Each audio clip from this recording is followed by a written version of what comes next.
No último vídeo, eu estava explicando que você precisa colocar a sua vida em ordem para que você comece a reinar.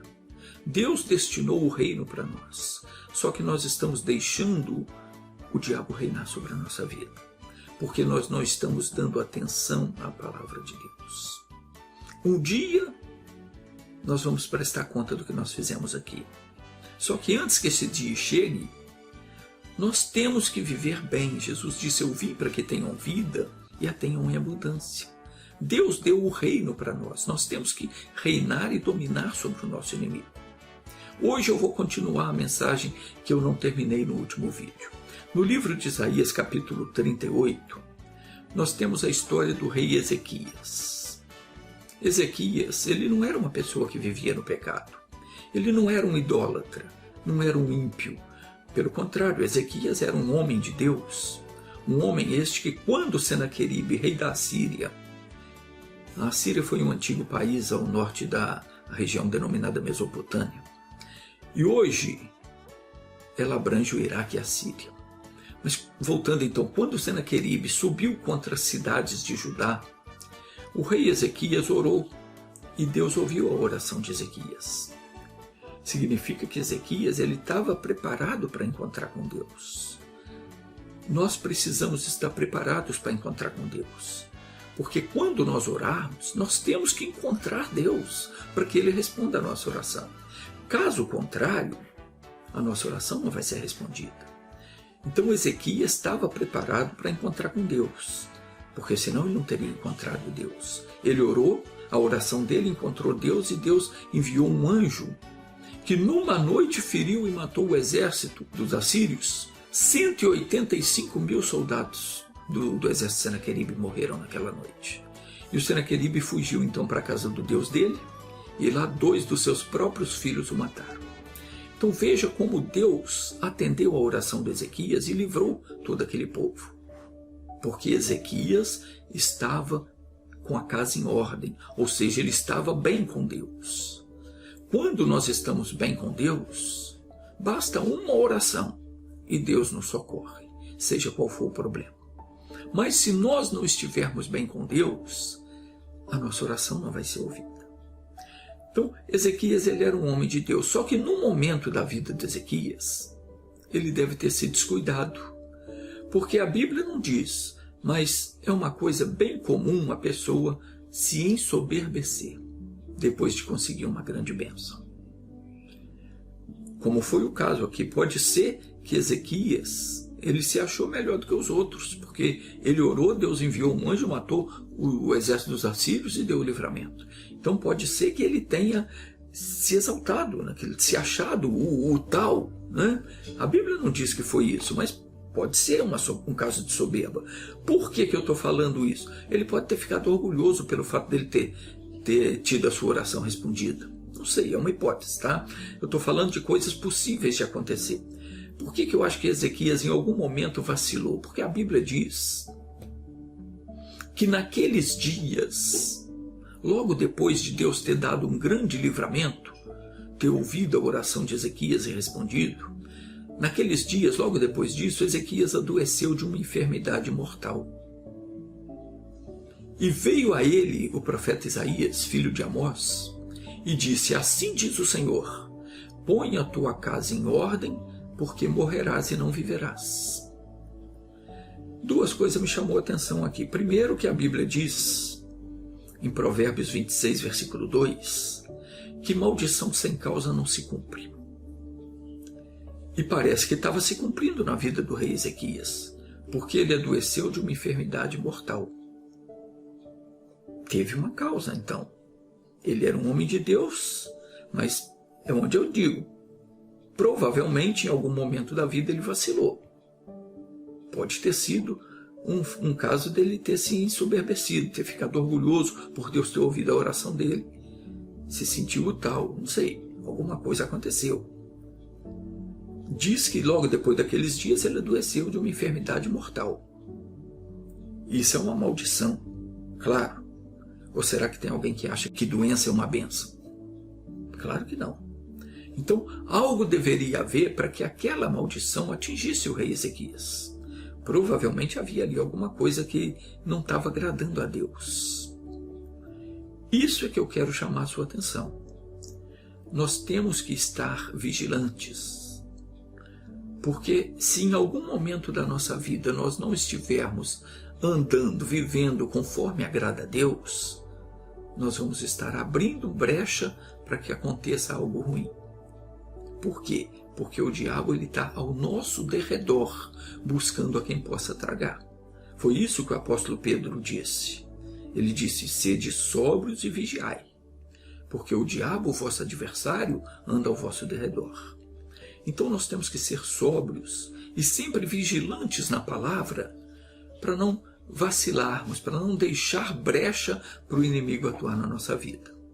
Outra coisa que faz entender que devia haver algo errado na vida de Ezequias é que Deus mandou o profeta ir lá e avisar para ele que ele ia morrer. E mais, Deus disse para ele colocar a sua casa em ordem antes que isso acontecesse. Então quer dizer que a vida do Ezequias não estava 100% em ordem. Pense comigo, primeiro Ezequias recebeu uma grande bênção, um grande livramento. Depois ele adoeceu. Diz a Bíblia que era uma doença grave, uma maldição. Depois Deus manda dizer que ele vai morrer. Por quê? Se Deus podia curá-lo. E Deus ainda manda avisar a ele para pôr a sua casa em ordem antes que aconteça. Está entendendo? Então preste atenção. Isso muitas vezes acontece com a pessoa aqui no mundo, com nós, com um de nós. A pessoa é abençoada, uma, duas vezes, mas em um determinado momento da vida ela vacila, abre um espaço para o diabo atuar, ocorre uma coisa ruim, pega uma doença grave. Ela sabe que Deus pode curar, mas o aviso de Deus é o quê? Põe a sua casa em ordem. Porque Deus só vai curar você quando você ordenar a sua casa, puser a sua casa em ordem. Porque senão você vai morrer. Então, isso mostra que a casa do Ezequias não estava em ordem, a vida dele não estava bem. O que significa você não estar com a vida em ordem? Você não está em comunhão com Deus.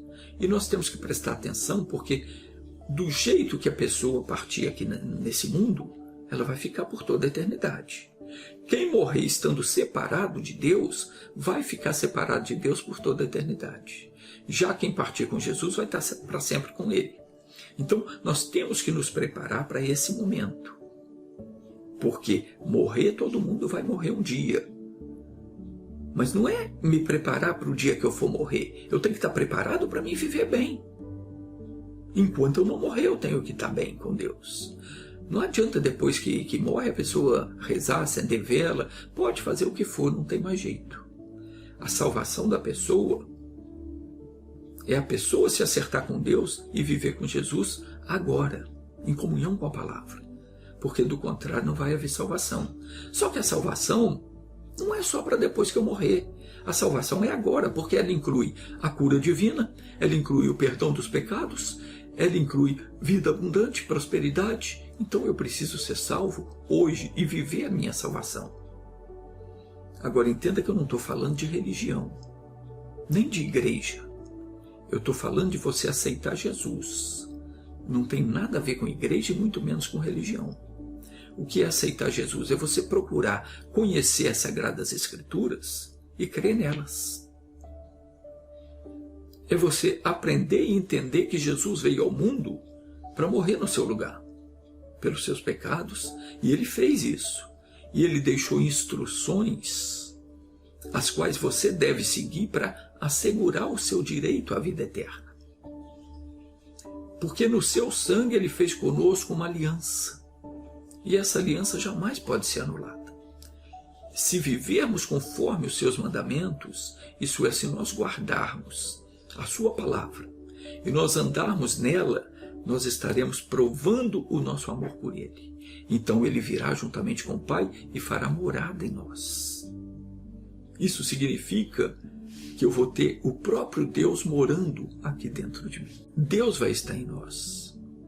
E é isso que fará com que as nossas orações sejam atendidas. Porque é o Espírito Santo que intercede por nós. Até mesmo quando nós não sabemos orar, porque nenhum de nós sabemos orar como convém.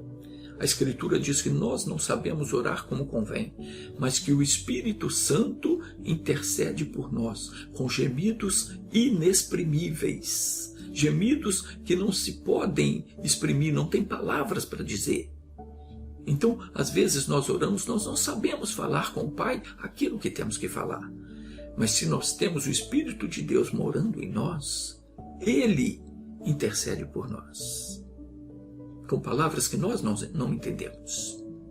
Está escrito na Bíblia, em João capítulo 14, versículo 23, que Jesus respondeu: se alguém me ama, guardará a minha palavra. Meu Pai o amará, e viremos para ele, e faremos nele morada. Está falando aqui do Espírito Santo que vai morar em nós. E é Ele que intercede por nós. E aí Jesus disse: tudo quanto pedirdes em meu nome, eu farei, para que o Pai seja glorificado no Filho. Isso é aceitar Jesus. É você deixar não só a vida de pecado, mas principalmente você deixar a religiosidade. Essas coisas que você aprendeu com a religião. Foge da idolatria. Sai fora desse negócio de estátua, de santo. Foge disso. Se entrega de corpo e mente para uma nova vida pautada pelas Escrituras Sagradas. Você tem que se entregar para Deus de coração e servir e adorar somente a Ele, nenhum outro. Aceitar Jesus é você renunciar a todos os outros deuses desse mundo e crer que só nele está a sua salvação. Muita gente não está preparada para a eternidade. O dia vai chegar e a pessoa vai dormir para esse mundo e ela vai acordar do outro lado. A morte do corpo é uma passagem dessa vida para outra. E vai acontecer. E se você não tiver com a sua casa em ordem, isso é, se você partir sem Jesus, sem estar em comunhão com Deus diariamente, sem que a sua vida esteja nas mãos de Deus, o seu destino vai ser na companhia dos demônios. O destino da sua alma vai ser junto com os demônios, no lago que arde com fogo e com enxofre, e você vai estar em tormento eterno. Não é fanatismo, não. Isso é coisa séria. Voltando no caso do rei Ezequias, Isaías foi até o rei e disse: o rei, Deus mandou te falar para você colocar sua casa em ordem, porque você vai morrer. E quando ele falou isso para Ezequias, o que o Ezequias fez? O Ezequias não aceitou a sentença. Deus falou: você vai morrer, mas ele não aceitou. E por que ele não aceitou essa má notícia? Porque ele era um homem de Deus. Podia até estar errado, podia até estar fazendo coisas que não agradavam a Deus. Mas ele era uma pessoa de Deus. A pessoa que é de Deus, ela não se deixa bater por uma má notícia. Quem conhece o amor de Deus não aceita a má notícia. Às vezes a pessoa diz que ela crê em Deus, mas se surge um problema na família ou até mesmo com ela própria, vem uma ameaça, um diagnóstico ruim, a pessoa se abate. Ela aceita a notícia ruim. Ela deixa de crer naquilo que Deus disse. Ela deixa de crer no Deus que tudo pode para acreditar no diabo, que é o causador do mal. Tem quem vai dizer: não, mas aconteceu mesmo, os exames provam que o doutor está certo. Eu não estou dizendo que o doutor está errado. Ele pode até estar certo mesmo, do ponto de vista humano, a coisa pode ser séria. O profeta também não estava errado quando ele falou para Ezequias o que Deus mandava falar, mas Ezequias fez o quê? Ele não aceitou. O profeta falou: arruma a sua casa que você vai morrer. Ezequias não aceitou. Às vezes o doutor fala para a pessoa: essa doença é grave. A pessoa aceita. A pessoa se abate. A pessoa, o mundo dela acaba. Mas Ezequias não aceitou. Por quê? Porque ele era um homem de Deus. Então você, se você é de Deus, você tem que ficar firme e não aceitar o diagnóstico mau. Isaías fez o quê? Ele virou o rosto para a parede e orou a Deus, e orou ao Senhor. E ele disse: Senhor, lembra-te, peço-te, de que andei diante de ti em verdade e com o coração perfeito. e fiz o que era reto aos teus olhos. E chorou muitíssimo. Então, Ezequias fez uma oração. Aos olhos humanos parecia ser perfeita a oração dele. E às vezes a gente também, quando acontece alguma coisa assim, nós questionamos a Deus e dizemos: por que o Senhor deixou isso acontecer? Eu sou teu servo. O Senhor disse que ia me guardar, o Senhor disse que ia me proteger, ia me abençoar, e agora aconteceu isso. Foi assim que o Ezequias orou, ele fez o mesmo. Ele disse: ah, Senhor, lembra-te, peço-te que andei diante de ti em verdade, com um coração perfeito, fiz o que era reto aos teus olhos. Só que ele estava cometendo um erro que nós muitas vezes cometemos também. Ele estava tentando se justificar diante de Deus. E quando nós fazemos isso, é o mesmo que dizer que Deus está sendo injusto conosco. E às vezes a pessoa faz: oh meu Deus, por que está acontecendo isso? Não está certo. Eu sou um homem, sou uma pessoa de Deus, sou um homem de Deus, uma mulher de Deus. Eu não aceito esse tipo de coisa. Mas Deus não é injusto, é? Claro que não. Se algum mal acontece com a gente, não é Deus o culpado. Se você pensar direitinho, você vai ver que antes que acontecesse esse problema que aconteceu com você, Deus te avisou. Deus usou alguém para te avisar, para falar com você sobre o que você estava fazendo. Até mesmo quando você estava lendo a Bíblia, Deus falou com você, mas você não deu ouvidos. Então Ezequias orou tentando se justificar, dizendo: Senhor, lembra-te que eu andei diante de ti em verdade. Ele pode até mesmo ter andado retamente, mas não adianta eu andar certo por um determinado tempo e depois me desviar. Jesus disse que aquele que perseverar até o fim, esse será salvo. Num determinado momento, parece que Ezequias acordou para a verdade. Ele parou de falar e fez o quê? Chorou muitíssimo. Ele deve ter se lembrado de algo que em determinado momento ele fez, que o afastou da presença de Deus e permitiu que o mal acontecesse. Meu irmão, a Bíblia diz, no Salmo 19, versículo 12, quem pode entender os próprios erros? Expurga-me tu os que são ocultos. O que está dizendo aqui? Que tem coisas que a gente faz e a gente pensa que está certo. Diz no Provérbios 14, versículo 12, que há caminhos que ao homem parecem direitos, mas no fim deles conduz à morte. No fim, eles conduzem à morte. Ezequias provavelmente ele deve ter se enredado por algum desses caminhos sem perceber. Mas o importante é que ele se lembrou e se arrependeu a tempo. A Escritura diz que ele chorou muitíssimo. Meu irmão, minha irmã, Salmo 19, versículo 7, diz que a lei do Senhor é perfeita e refrigera a alma.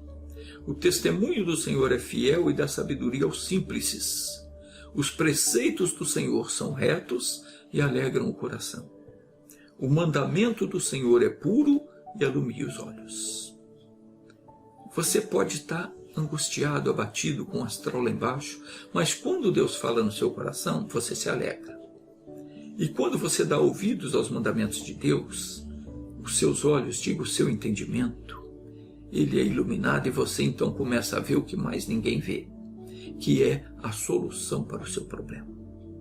Em meio da angústia, Ezequias orou, buscou a Deus. Enquanto ele orava, Deus certamente mostrou para ele onde ele havia errado. E ele se arrependeu. Preste atenção no que Deus fala no seu coração. Porque se num determinado momento que você estiver lendo a Bíblia ou ouvindo a pregação, você sentir que Deus está te mostrando que você fez alguma coisa que não é boa, cometeu algum erro, se arrepende nessa hora e peça perdão, porque Deus vai te perdoar. Ezequias percebeu, chorou muitíssimo, se arrependeu e Deus perdoou. Então veio a palavra do Senhor a Isaías, dizendo: vai e diz para Ezequias, assim diz o Senhor, o Deus de Davi teu pai. Ouvi a tua oração e vi as tuas lágrimas. Eis que acrescentarei aos teus dias 15 anos. Ezequias não morreu, mas uma coisa ele fez. Colocou a sua vida em ordem. É isso que Deus espera de nós, que nós coloquemos a nossa vida em ordem.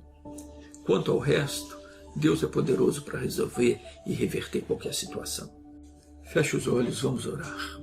Se você não quer nada errado na sua vida, então diga isso para Deus. Diga: Senhor, eu não quero nada errado na minha vida. Eu quero andar em santidade. Eu quero que a minha casa esteja em ordem.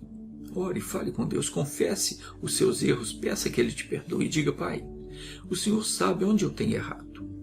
Ainda que eu mesmo não consiga perceber, ainda que eu ache que eu não tenho feito nada errado, me perdoa, me ajuda a enxergar onde é que eu tenho errado e me perdoa. E eu não quero sujeira na minha vida. Perdoa os pensamentos vãos, as palavras torpes, qualquer coisa que eu tenha feito, me limpa, Senhor, completamente, porque eu quero estar em comunhão contigo. Eu quero estar com a minha casa em ordem. Se você ainda não convidou Jesus para entrar na sua vida, convide agora. Creia que Ele morreu pelos seus pecados e que Ele ressuscitou dentre os mortos para te dar a vida eterna. Então basta que você diga: Jesus, me salva, e Ele vai te salvar. Deixa eu orar agora, fique em silêncio. Senhor, venha sobre aqueles que estão enfermos.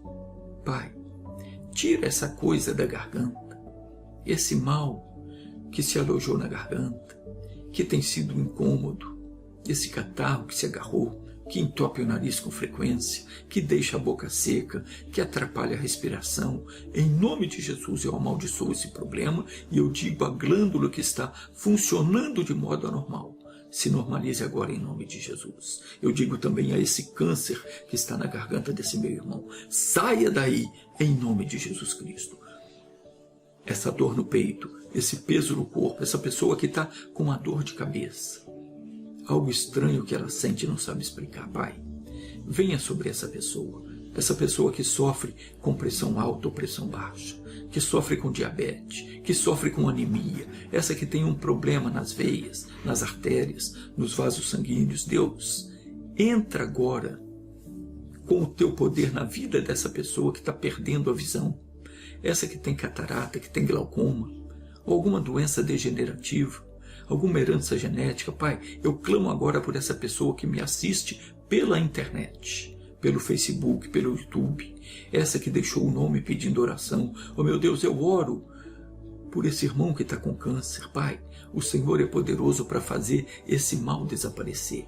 Eu creio em Ti, Senhor, porque eu sei que Tu és o Deus de milagres e de maravilhas.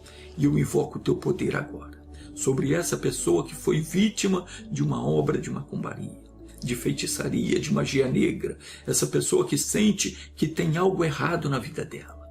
Nada está dando certo, a vida financeira está indo de mal a pior, ela não se realiza na vida sentimental e é um demônio que está atrapalhando os caminhos dela. Mas em nome de Jesus, esse mal vai ter que sair, porque essa pessoa está diante de Ti nesse momento. E onde está o Espírito do Senhor, aí há liberdade. E da presença do Senhor, eu me levanto agora contra esse mal. Em nome de Jesus eu amarro todo o espírito de enfermidade, de miséria, de sofrimento, e eu mando, em nome de Jesus, sai! Vai embora todo mal. Senhor, eu cerco essa pessoa com a minha oração. E que o Senhor a cubra com a Tua misericórdia e resplandeça sobre ela a luz do Teu rosto. Que ela receba a saúde, a paz e a felicidade em nome de Jesus Cristo. Assim seja. E você diz amém.